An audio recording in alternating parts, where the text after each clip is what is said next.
ACS blog. We're here with Dr. Danah Boyd, a senior researcher at Microsoft Research and a research associate at Harvard University's Berkman Center for Internet and Society, who is an expert on privacy issues and dealing with young people, and so we're going to talk to her a little bit about that today. Dr. Boyd, tell us a little bit about, succinctly, what the major issue is in terms of privacy and young people, we'll say teenagers, desire to participate in the public sector, the conflicts. You know, there's this ongoing rhetoric that teens don't care about privacy, and it's usually backed up by this idea that they're engaged in so much sharing on sites like Facebook or YouTube or any of the places where they're participating. And I think it's important to sort of untangle this and realize that their participation in a public space does not mean that they're not interested in privacy. And just because they're sharing sort of not to be public, but to participate in a public. So they're trying to see themselves as part of society. They're trying to figure out what that looks like. They're caring about their friends. They're socializing. They're joking around. But they're actually trying to figure out different strategies that they can take to maintain a sense of privacy.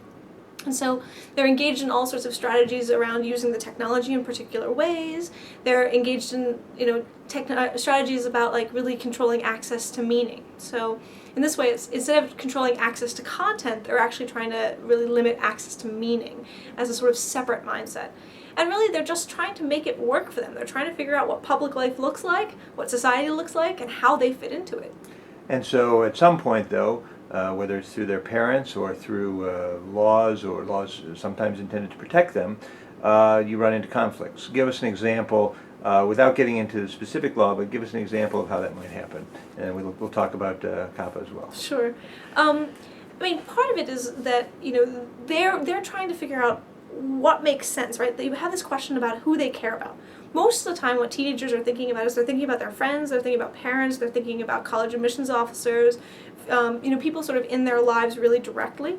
But at the same time, they're not thinking about governments or corporations. So you see a whole slew of efforts to think about what it means for corporations or governments to collect data and what it means for them to use it and think about it.